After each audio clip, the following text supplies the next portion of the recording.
Здраво сите, добро дојдовте во нова епизода на Рускет. Знам дека не бевме активни некој време и за светското првенство не искористиме приликата да направиме уште една сезона од серијалот Говориме за фудбалот.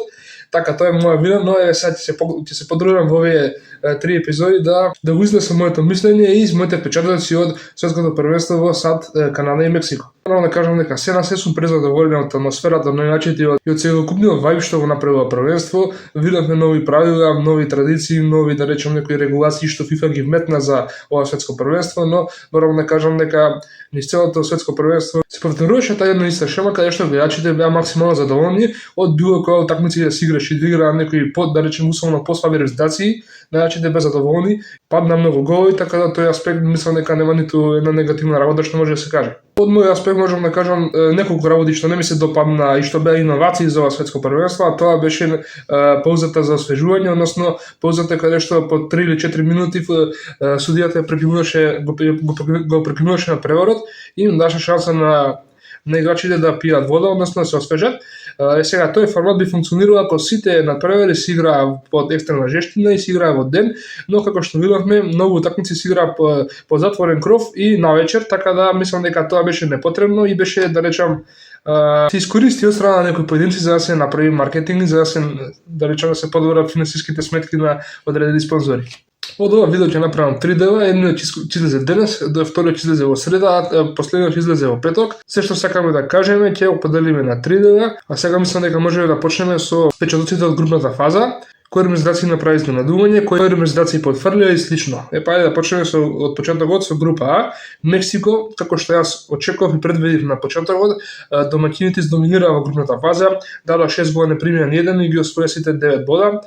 Има, да речем, многу едно интересно отварање против Јужноафричката република, каде што рано дадоа гол, го отклучија, да речем, ја отклучија зоната на Јужна Африка и подосна беше, да речеме, на по не толку атрактивна утакмица, каде што Мексико го имаше посел, Јужна Африка пробуваше да направи нешто на контра, но не успеа да дадат гол и при крај на второто полувреме Мексико го даде вториот гол. По изненадување на сите, второто место во оваа група го зеде токму Јужноафричката република, како што кажавме на отварањето нема баш најдобар перформанс, но затоа во следните две утакмици како го поправија впечатокот, затоа што во нивната втора утакмица изигра 1-1 со Чешка и тој направи не беше толку атрактивен за гледање, но паметно и мудро Јужноафричката репрезентација го дочека својот момент и зема поена, односно изигра нерешено со Чешка и потоа во третото коло изненадување на сите ја совлада Јужнокорејската република 2:1 и со тоа со 4 поени заврши на второто место и отида директно во 16 на финале.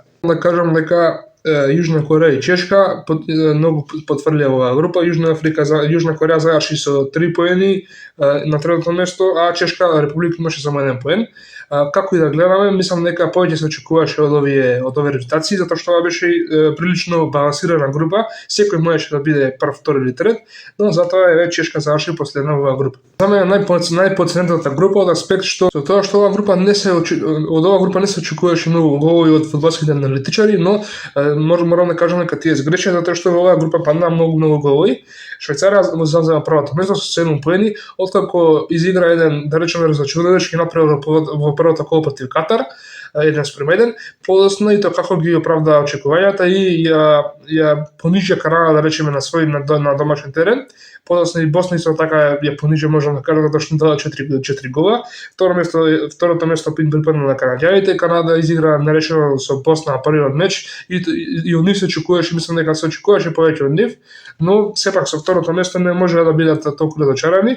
Трето место Босна со 4 поени отидоа се пласира во 16 на финалето. Ја мислам дека и тие не може да бидат многу разочарани од овој пласман и на последното место беше Катар, кој што, како што знаете, во последна деценија Катар направи еден фудбалски проект, ангажираше странски тренери, но мислам дека повеќе од 1 или 2 поени не може да бараат од оваа група. Групата С не беше најатрактивна ни миња, односно од групата С секако се очекуваше Бразил да доминира групата и да заврши на прво место. Тој се случи. Бразил освои 7 поени во таа група, Мароко беше втори исто така со 7 поени, Шкотска само 3 поени. Мислам дека морам да кажам од моја лична перспектива, мислам дека очекувам многу повеќе од Шкотска. Тие во првото коло го совлада Хаити да спреманува, дури тогаш имаше некои критичари кои велеа дека овој перформанс не е доволен за да се оди понатаму, а и така и се испостави затоа што прилично, да речеме, лесно изгуби од Бразил, а подоцна од Мароко во кучната утакмица изгуби од Мароко 2:1 и мислам дека баш во таа утакмица се скрши групата, условно кажано, и тука Шкотска ги загуби шансите.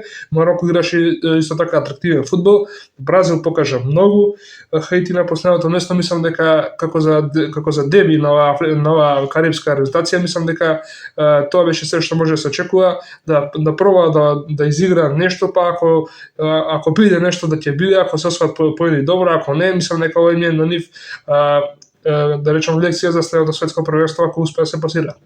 Група Д беше групата во која што јас лично највеќе одвај чекав да видам што ќе се случи и мислам да кажам дека имаше неколку шокантни резултати. Во првото коло Турција загуби од Австралија. И сега некои, речеме, големи зналци во фудбалот ќе речат дека Австралија не треба да се потценува, но сепак Турција има еден состав каде што не сме да се дозволи да изгуби, да речем, од ниту еден во оваа група, а тоа што се случи баш го демонтираше моето мислење. Турција во второто коло загуби од Парагвај. Парагвај цело второ полувреме играше со играч помалку, но сепак Турција не успеа да им даде гол, ја загубили таа утакмица и практично уште во второто коло Турција ги спакува кофеде за дома.